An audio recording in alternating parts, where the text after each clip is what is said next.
Hi guys, welcome to Tea Time, where we bring you the very best in the world of entertainment. This morning, we're going to be chatting with a Nollywood actress, and we'll be telling you who that is later on in the program. I'm Tokunbo Taiwo, and I'm here with my usual suspects, the radiant Elsie Godwin, and the advocates of all good causes, Ife Oshunkeye. Hi guys. What's that? So, Elsie, tell us, you've been away for a couple of days, or should I say you've been away for a week on, a globe-trotting spree. Tell us all about... Just 2 days. Just 2 days. Just 2 days. So how was it, and where did you go, and just fill us in. Spill. Okay, I went to Abuja for a lunch. Google was launching. No, thank you. Don't call the brand. Thank you. She's doing marketing, isn't she? She gets Elsie, paid for this. exactly. Oh my God. It's not free advert. It's everywhere. It's everywhere. Yes. Let them find out online. You went to Abuja. So basically we went to launch something really good that should help you browse for free. So that's all we did. Very soon you'll be browsing for free. You personally. I mean, you can also browse for free, but Ife doesn't want details, so let me keep it to myself. All right. Tell them to. And then you missed the first birthday. Yeah, I did miss the first birthday. But it was like, and I was part of it in a way. So, in a way. Yeah, okay. Yeah. You went to Folix as well, or you're going on Sunday, or for the Sunday party.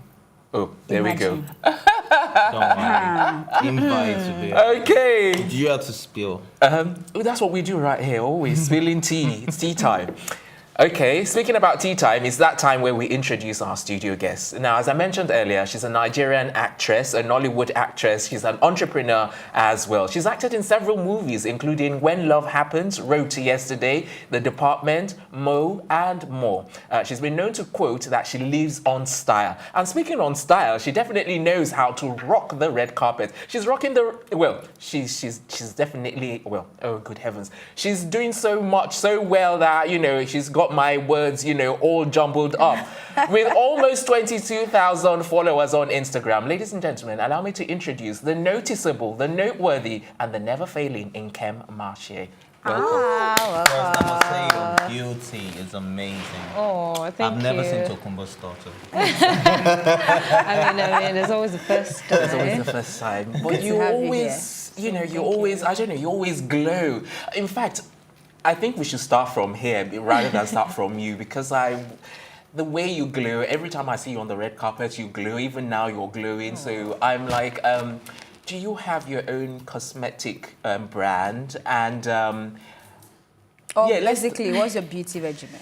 Oh, well, first I'll just say I drink water and mind my business. Oh, my line. That's so. I'll just say that, and I don't have my cosmetic line yet. Okay. Yet. Yes. So it's in the pipeline. Of course, I like how she uses a lot of yets. She uses yets. We are business out here. So yeah, and that's just it. Basically, I like oil. I use a lot of oil. Coconut oil. Almond oil. Yeah, that's all. Okay. Wow. So what about some of the popular products that we have out there? And I'm talking in particular because, Densia recently launched her own, beauty skincare product, Yes. And it's not just her. Even people like Tiwa released her own product line as well. A lot of women who are not even in showbiz or even in Nollywood release their own skincare product line. So I don't know what your take on some of these, on women in showbiz who are actually launching into that kind of business, what your take on that is. Well, I wish them well, and yes, every woman can find their niche and launch anything they decide to launch, even if it's a makeup line or a cosmetics line. So yeah, I think it's great. Yeah, maybe I didn't clarify. I'm talking about the whitening, the whitening thing, and then the lightening, the skin lightening thing. Because like Burna Boy at one point in time actually said, that he prefers the ladies the way they are, Yes, he did. And so I want to clarify on your take what you feel about skin lightening and women in their natural state and blah blah blah. Well, I'm not really an advocate for skin lightening. Okay. But it works for some people, and it doesn't work for some people. But at the same time, I believe you need to believe in yourself first, believe in who you are. When I say who you are, it doesn't mean coming from within. I mean your outer body. You need to understand what you need to do instead of lightening your skin. But at the same time, you know, like I said, it works for a lot of people. And I think it's not bad, to be honest. Do what you want. Okay, thank you. Still on the red carpet, though. You're generally referred to as a red carpet slayer, like he rightly said. Oh, I didn't even know that. And I've seen for myself. So I want to know, is it deliberate or it's just effortless? Do you go all out when you know, oh, I have to be at a red carpet event? Yes, it's very deliberate. Because I don't believe I want to leave my house, you know, just looking like, you know, I need to leave my house looking like a stunner. And besides, I'm a celebrity. I need to keep up with my own status quo. I'm not even trying to, for lack of a better word, I'm not trying to beat my drum, but I mean, it is what it is, you know, and I always like to feel very good wearing whatever I'm wearing, be it, you know, casually dressed, or be it me, you know, on the red carpet. So yeah, it's on purpose sometimes. I mean, effortless and on purpose at the same time. You make it look effortless. Thank you. Let's talk about the jobs you've done. Yes. Now, I saw Mo this morning, and Mo was emotional. Yeah, the What short did film. yes? Yeah. So, what did that character do to you personally? And how did you get in that character? Is there a part of you that is like that? Well. For every woman, I believe you have like different characters, and for an actor, you always have to embody whatever you are preaching.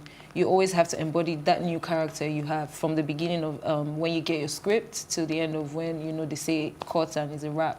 For me, I feel like Mo was one of the toughest films I did, you know, because I had to put a lot of emotion in it. And I say emotion because even that period, I think, I mean, this is the first time I'm ever saying that to anyone. That's the period I had this long distance relationship. Exclusive. No, I need to take that again. I had this very good long distance relationship, and it was so good for me, you know. For me, it was good for my mental state of mind, you know, where I was at that point.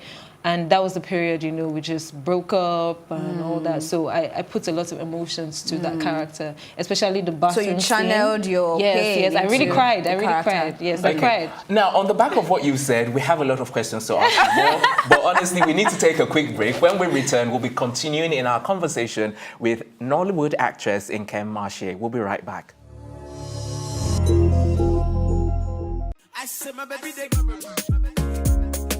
It's where the big stories live. This is Plus TV Africa. When I did it, I was full on, hands-on on the whole project. So how did you deal with it? All of that negativity? I got depressed, obviously. Duh. Haven't you heard? I've got two of the hottest topics currently trending on social media. If you've seen the word Senate trending on Twitter, that's because the Nigerian police force has gone Trump style. I haven't shared this with anyone, but I reckon I get about like 100 people asking for help a day.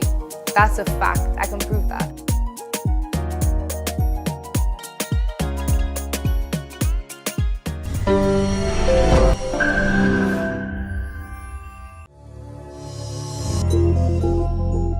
Welcome back. You're watching Tea Time right here on Plus TV Africa. Next up is a continuation of our interesting chat with actress Nkem Marchie. Now, before the break, you were telling us about your wonderful long-distance relationship. Yeah, and I know these guys have a few questions they want to ask about that. So, who wants to go first? Okay. The long-distance relationship. Was it then or is still going on? No, she said she broke up. No. I mean, it was then. It was when I was filming Mo. So are you saying you're single now? Yes, I am. Oh, wow. So if you were not in that, situation, you know, breaking up and all that, do you think you'd be able to interpret the character? Oh yes, well, of course. Okay. Yeah, like I said, you have to embody the character, you know, given to you till the end of the production. Okay. So even if I would have found something else to cry about, you know, I'd have searched within, you know, to find that thing to cry about. So did you undergo any kind of training, or are you self-taught, or, you know, because some people go all the way to the New York Film Academy, some people stay here, some people go to one academy or another, and some people are actually self-taught. So how? Self-taught, very much self-taught, because I'm not trying to be cliche or anything, you know, when we're back in secondary school and, you know, we're in those drama groups, I really had, because I was in a Catholic secondary school. Okay. So we had this time where we had this, it's what they call it, after like 2 weeks, after the exam, you have this extra 2 weeks in school, after exam, you have like 2 weeks and, so we had to play this film, The Last Man Standing. Okay. It was Jamaica, I think, Genevieve or Kate Henshaw, I don't remember, and I played Jamaica. I need to go back to my secondary school to get that tape. It was sick. It was a lot. Like, it was me being a tomboy, me trying to play those, what you doing, and all that, because it was an all-girls school. So it was amazing. So I figured that, one time in my life I'm going to try acting. I was working before I started acting. So yeah, I mean, when I got into it, I loved it. I think there's more to you we don't get to see on screen. So describe your alter ego. I think I'm like this crazy bitch, for lack of a better word. I hope I can use it. I'm sorry, censor that, please. So I think I'm like this crazy, I don't know if you watch Love and Hip Hop. I'm like, in my head, I'm like a Cardi B or like Tommy. I'm like, babe, I'm snatched up. Call me you. I think I have that alter ego and all that. But I mean, aside that, no, I don't think I have any other. Just have that one, But yeah. But looking at you is just like so surreal to like picture you doing that and being that person. That's why I'm an actor. Exactly. You because never need to. The way I see it is like you're a classic case of never judge a book by its cover. You look so serious, so calm, so I don't know. How do you do it though? Well, I'm just myself. I mean, I don't talk every time. I have a few friends, very few. So you can say you know me or you know of me, but you don't know me. So I try to be in my own space, work, go to work, come back, have fun here and there, but I'm not really an outdoor person, but yeah, I just try to be myself, just enjoy my life, low-key. How was it getting into the industry and how is it now? It's been a long journey. It's been a long journey, but I'm grateful for where I am right now. Getting into the industry was tough because there's a lot of people that want to be in this industry. There's a lot of people that want to be actors, but I needed to find, what I was good at and, very, very good at, which was acting. I mean, I was going to work at a very good company before, I got the gig, and I'm like, what should I pick? Because I know my mother is going to kill me if I just say I'm going to be an actor. She'll be like, what money are you getting? Nigerian parents, they need to understand that you have balance in your life, and all. So for me, it was quite tough picking between what I was just about the job offer and tinsel at that point in time. It was quite hard for me. But when I did, my mom didn't even talk to me for a while. Though. She would just walk past. She'd just be like, good morning, ma. Good morning. Okay. But at the end of the day, I think she got to, welcome the idea because she saw that I was really passionate about it and, I was getting money off it here and there. It wasn't great at the beginning, but now it's better. It's been better over time, but yes, I love it. So those are challenges from the family angle. I'm talking of in the industry. In the industry, Well, we have the challenge of blacklisting. Let me just say that first. Because, how does that work? Wow. Well, it works in a lot of ways, You can go on a set and, because you're a new actor, there's a lot of, being looked down on. There's a lot of, being treated different or saying, what are you doing? As in, I'm helping your life, sort of, But I don't believe, I believe it's a 50-50 thing. I'm helping you, you're helping me. So if you come to me and say you're helping my life, that's just a lot for me to take in. I think you're holding back. She's not breaking down. The blacklist part. I need to know how I think that is it. Like the blacklist. Well, have you ever been sexually harassed in the industry? Sexually harassed. That's a big word. It's a strong word. Okay. Have you ever been offered? Have I ever been propositioned? Yes, that's what he's trying. Have I ever been? Of course, I've been propositioned. I'm a woman, a beautiful one at that. Ooh, okay. God wasn't sleeping, So yeah, yes, I have. Yes, I have. To be very candid and honest, I have. I've been propositioned with that. But for me, I have principles I need to keep up with. And I believe that's why a lot of blacklisting, come in.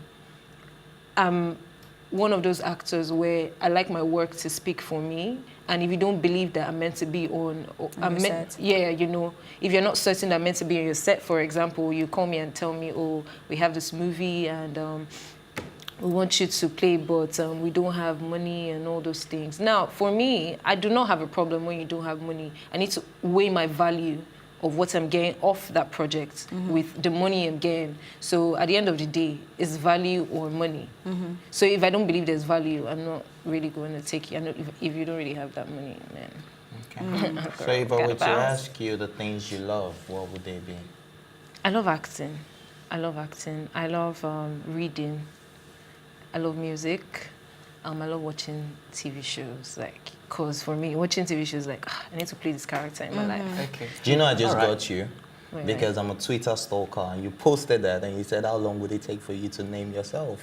Oh, you said what? Oh, well, I love myself. I thought you figured that already. But yeah, okay, I love myself. All right, on that note, we're going to go on a quick break. When we return, it will be time to continue in our conversation with Nollywood actress Nkem Marchie. Don't go anywhere.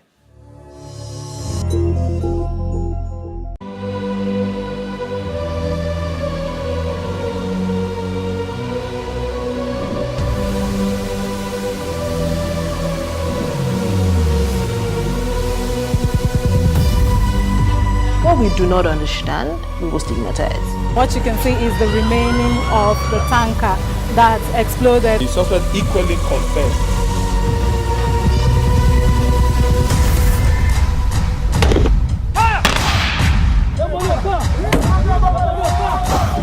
A 500 naira they collect them. If you no talk, then go beat you. Now 2,500 they pay.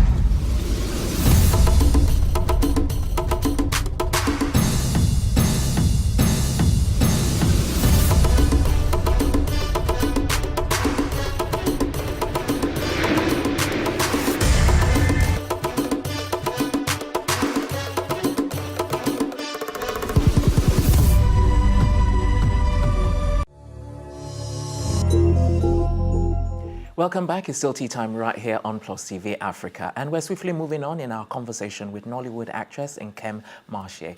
Now, Nkem, we've actually spoken to a lot of actresses here on this program, big names in the industry as well. And none of them has ever mentioned, blacklisting. So this is really new for us. So for anyone who is watching out there, how would you explain what it means and how it happens in the industry? Well, to be honest, I'm not just speaking for me alone. I'm speaking for a few young actors or a few actors who have been, out here and trying to really get it, but because of one or two things they can't. I will start from for lack of better words, the proposition. Yeah, it starts from there. It starts from you being a female actor and, someone, a producer, director is, trying to get those favors for a favor, and all that. You don't give in and, it's... You get blacklisted. Yeah, you get blacklisted by that person. Now, if, for example, say that director or that producer takes it to the next producer and is like, oh, this girl, maybe the next producer wants to use it, for example, she's the next producer and she wants to use it for her film. You can go to her and be like, just, that girl, you want to use her? No, why would you use her? I beg, she's this or, but they won't say the real reason why, they're not using you. So from there, word of mouth is very, transferable. It's the easiest means of communication. So you can imagine that happens and this producer is like, are you serious? Oh, okay. And because people are not, for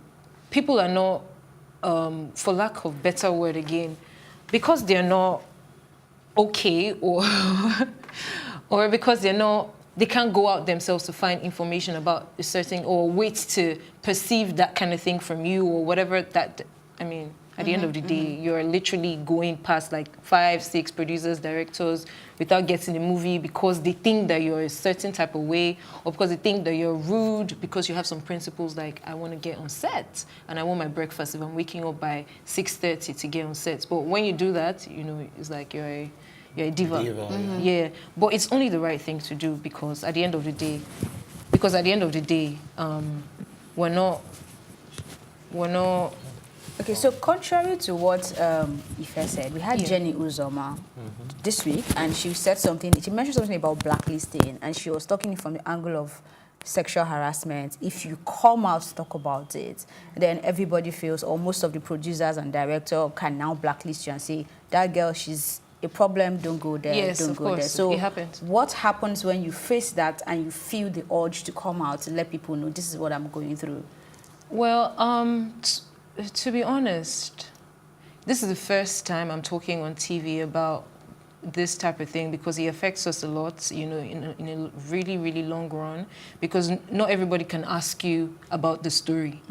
Not everybody knows you enough to ask you about the story. So for people like us, me, whoever has been, you know, in that situation, I don't feel the need to dwell in it. I don't see myself as a victim or anything like that. I just move on. Like, it has happened, you know, I move on. It will never happen to me. Like, I will never give in. And if you feel like I'm not good enough for your project because I didn't do certain things, then so be it. You know, we move on. There's always a greater and brighter future ahead. I do not want to waste my time because my time is really valuable to me, it's money.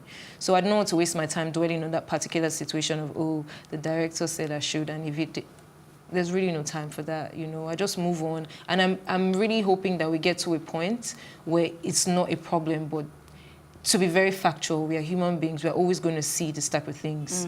You know, we're always going to encounter this type of things. It's just your mind and you and how you've decided to move on or take yourself from there, you know. And since that happened to me, I don't think that has slowed me down in any way. Instead, I'm just going, you know, that zeal to move faster because I'm coming for the things they said I will never have. Do you get? So yes, I mean, that's what I advise any other person to do. You sound very, very, very passionate. So what does acting mean to you? It's embodying a lot of things. It's embodying the calm, the quiet, the weak, the strong, the everything, you know. It's for me, it's just everything. It's just a lot of things to tell the world or show the world how people behave or how we are or how things go, or, you know, where we have to go to get the lengths we have to go to get what we need to get. You know, it's for me, acting, it's deep.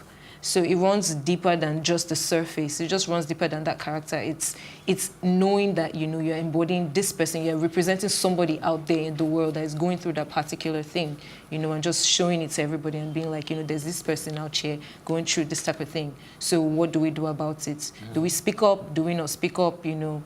So for me, it's a lot deeper than the surface. Right. Is there anyone you aspire to, you know, in terms of the acting world?